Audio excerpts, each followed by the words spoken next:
Hello everybody and welcome back to another episode of Overwatch Weekly. Decent amount of stuff to talk about today. There isn't really one story that I want to focus a ton on, so I'm just going to go through everything and discuss everything that there is. First thing is patch 1.48. A new patch has hit the Overwatch Live servers. Something of note with this is that it is a rebase, which means there is a relatively large download. So it's more than the normal downloads that the normal updates have. This is something that happens every so often, I guess, when the game hasn't been had a big update in a while, or it's a way to kind of prepare some content. I don't know exactly what types of things they kind of prepare, but they do something. Big thing with this update, of course, is the Anniversary 2020 event. I put a video out yesterday showing all of the new unlockable items, your skins, your voice lines, your sprays, stuff of that nature. If you want to check all of those out, I will link to my video in the description as well as in the cards so you can see them for yourself. But moving on to the actual game updates, there was the improved communications wheel added. So you now have more options than just hello and I need healing. But you can also say things like on my way or press the attack. So as I say, new options are now available to customize the communication wheel. Shortcuts are now customizable, and you can pick from a set of 26 different communication options. So now if you go to your communication wheel, default button for that is C. If you go to your C, you can actually choose what things are in that wheel. And there are now additional key bindings available to support more voiceover lines. So if you're like me and you want to have all 26 new voiceover things connected to a button, you can now do that. They also say that they have changed how communication wheel throttling works. So you can now use up to 3 communication wheel actions in rapid succession, but there is now a delay between subsequent communications, similar to how Tracer's Blink ability works in the game. Another change is that patch notes are now in the client. So if you select the patch notes button on the main menu, it will display the patch notes in the client and no longer requires a separate web browser. And the patch notes section will show as new whenever a game update is available. Some other general changes. Players will now receive an in-game notice thanking them for their cheat report when their report has resulted in an action. This is right here, what I'm about to say, the greatest change of all time. Added buttons to control map dropships to allow players to reset basketballs. It has been 4 years, and we can finally reset the basketballs. So if you miss, you can shoot again. Earlier, boom. Hit a shot, reset, hit it again, hit a shot. I was in heaven. And the final general change is that the play of the game scoring factors have been retuned to emphasize more active participation in fights. They also have brought back competitive deathmatch Season 3. It is now available through June 10th, 2020. Compete in competitive 8-player free-for-all deathmatch to earn a rank and rewards. For hero updates, there's a decent number of them. Ana's biotic rifle healing was reduced from 75 to 70. Ash's the Viper secondary fire now reaches max zoom halfway through Ash's aim down sights instead of at its conclusion. Bastion, his configuration sentry spread was decreased by 10%, and the shots until max spread reduction lowered from 60 to 40. Sentry form is his form when he is walking around, so now your shots with that are a little more consistent. His self-repair resource drain rate was increased by 20%, but his healing per second was increased as well from 75 to 90. For D.Va, they restored functionality allowing D.Va to maintain her current aim pitch when demeching. Doomfist's Seismic Slam, you can now hold down the ability 2 button to use Seismic Slam as soon as able, and valid if using the aerial version. That is the E button. The default E button, I should say. When landing very close or on top of enemies, the enemy will be pushed in front or away from Doomfist slightly, instead of sometimes having them end up beside or behind him. And Aerial Seismic Slam no longer has a slight acceleration time, which should make it arrive at the destination more reliably. Echo, they reduced the height of her head hit volume. Junkrat's Frag Launcher, the projectiles maintain slightly more velocity on ricochet. His Concussion Mine projectile speed was increased from 20 to 25, and the ricochet distance off of enemy players was greatly reduced. And his Total Mayhem bomb detonation time was reduced from 1 second to 0.7 seconds, and the bomb spread was increased by 50%. Mei's Cryo Freeze now behaves like Mei's Ice Wall when it comes to interactions. Cryo Freeze will block line of sight and collision in much the same way. Mercy's Caduceus Staff healing per second was increased from 50 to 55. Moira's Biotic Orb damage radius was reduced from 5 meters to 4 meters. The projectile speed was increased from 16 to 20, and the duration was reduced from 10 seconds to 7 seconds. Reinhardt, they reduced the height of his head hit volume, making it harder to hit him in the head from behind. And Zenyatta's Orb of Discord damage amplification was increased from 25% to 30%. So a pretty notable patch notes, and there's still more to that. Obviously bug fixes, some workshop changes, stuff I don't normally talk about in these videos. If you want to check any of that out, link as always in the description down below. The next story is an interesting one. This comes from IGN, who put out yesterday a re-review of Overwatch, the 4 years later review, where they talked about the game now, 4 years later, and they wanted to re-review it and see how they still felt about it. And in 2016, the review stated that Overwatch is an incredible achievement in multiplayer shooter design. It bobs and weaves almost perfectly between the quick fix adrenaline hit you might want after a long day of work and the thoughtful strategic multiplayer experience that becomes the center of evening-long binges with friends. It might not have the most exhaustive list of maps and modes, but it provides nearly endless opportunities for exhilarating coordinated play, and when you're the one at the center of it, it feels like nothing else. And they gave it a score of 9.4. Now, as you may know, IGN no longer does decimal point scores. Every score they do now is out of 10. So they did a re-review for the game. And I won't go into everything, but there's a video that is linked in the article. If you click on it and you just want to watch the video instead of the actual article read, it is there if you want it.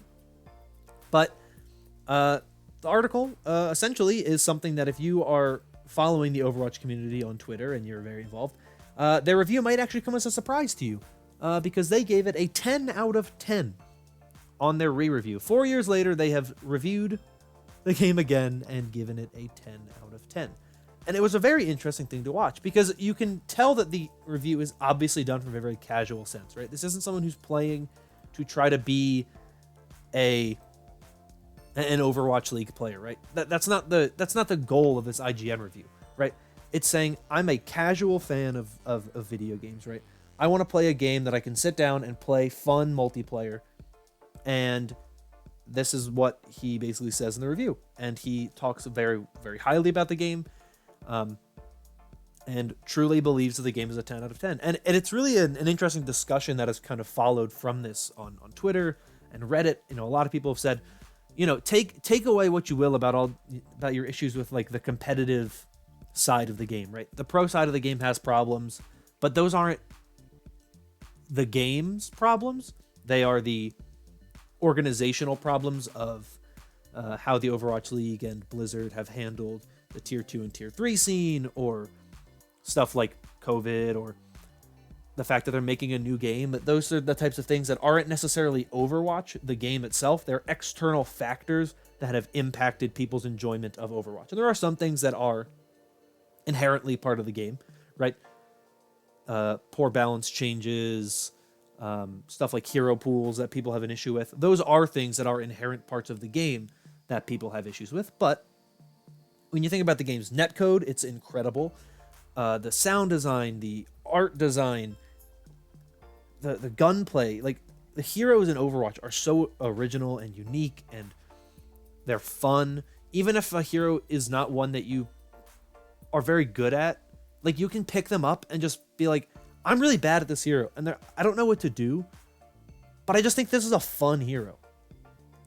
And I just think Overwatch is so good at that. And I think this IGN review captured, if nothing more, that like at the end of the day, there are people who care about Overwatch, who enjoy Overwatch, that aren't going to be people who are trying to be pros in this game. They just want to have a game that they can sit down at night and play and have a good time, and Overwatch is that game.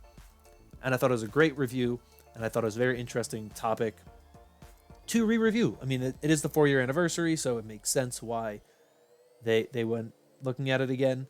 And it's a video I think you should watch, because I think there's some interesting stuff in there. And it's different than what people would normally talk about, I think, when it comes to what is going on with Overwatch. You know, Overwatch is in such a weird spot. It's been criticized heavily by a lot of people, and like I said, it certainly has its issues, but you love to see when people can actually like take a look back and say this game is still 4 years later worth playing. If you've never played Overwatch, it's still a game worth playing. Now, I'd maybe wait until Overwatch 2 comes out at this point in time. You know, we don't know when Overwatch 2 is going to come out. If you're like, I really want to play Overwatch, then bite the bullet. But if you're like, I can wait another year or, you know, however long it takes, then I would say wait until Overwatch 2 comes out. But it was a very interesting review, so read it. I'd love to hear your thoughts on the review in the comments down below. It's very clearly a console review more than a PC review, so it's a little different, but I definitely think it is worth checking out. I'd love to hear your own opinions on the review in the comments down below. The next thing I want to talk about is the May Melee tournament for the Overwatch League. This tournament will be kicking off on Friday. It is split into 2 regions between North America and Asia Pacific, or just Asia, depending on what you want to say, but most people will call it Asia Pacific or APAC. And the tournament kicks off Friday with North America. There will be 5 matches on Friday, and then I believe there is 4 on Saturday and 3 on Sunday for North America. And then, actually, I take that back. There's 4 on Saturday, 3 on Sunday. And for Asia, you have 2 on Saturday and 3 on Sunday. And then 5 on Friday for North America. I made a video talking about it a couple weeks ago now, so I'll link to that in the description and in the cards as well if you want to learn more about the tournament. But the tournament will be kicking off on Friday, so I wanted to let everybody know. The time that it starts, I believe, is 1 p.m. Eastern, but that might not be. That might be for the second half. It is 1 p.m. Eastern. So 1 p.m. Eastern is when the tournament kicks off on Friday. And for the Asia Pacific region, of course, it is in the early morning hours. 4 a.m. Saturday, May 23rd. 6 a.m., 8 a.m. So if you want to watch that when it's live, you gotta get up for that one. I might be doing that. So you might be seeing me on Twitter. The final story I want to talk about today is an interesting one. This comes from the Korean Overwatch website. There will be an Overwatch show match, I guess, between former players from the Runaway organization facing off against former players from the Lunatic-Hai organization. Now, if you know anything about the history of Overwatch esports, those two names should be familiar to you. Runaway was and still is one of the most prominent Korean Overwatch organizations. They are still very active in Korean contenders. They've been around for a very long time, and they were around in the Apex era. They were around, of course, in the Overwatch contenders Korea era. Players, the former Vancouver Titans roster, your Hacksaws, Stitch, Sominsu, Janu, Slime, that roster. Bunch of those, or all those players came from Runaway. Well, most of those players on that roster came from Runaway. Current players, Lee Jae-gun, Hisu, Shui. There's one more who I'm forgetting. Yaki. These are players who also all came out of this more recent Runaway roster. On the other side, you have Lunatic-Hai, who they will be facing off against in this show match, where you have players Toby, Miro, Who Are You. These are players who were at one point in time on Lunatic-Hai. So they'll be having a bit of a show match that'll be taking place on Sunday, May 31st. I just wanted to bring this up because I think it's really interesting, and I think it's really cool that they're doing this, that a third-party tournament is essentially being hosted, which doesn't normally happen anymore. So I just wanted to bring this up because I think it's pretty cool and something that you should all check out if you have the time and are interested in some of the historic figures of Korean Overwatch. That is the last story I want to talk about today, though I do have a little secret story linked in the description if you want to check that one out. It's pretty good. It's pretty good. I tweeted about it yesterday. 2 days ago now, so it's a good story. You should check it out. But that is everything I have for you today.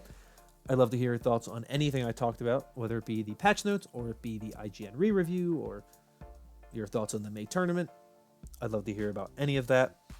As I said, I have other videos. I have videos on the May tournament. I have videos on the unlockables for the anniversary event. If you want to check any of that stuff out, links are in the description and in the cards. But that is where I'm going to end this video off. So thank you so much for watching.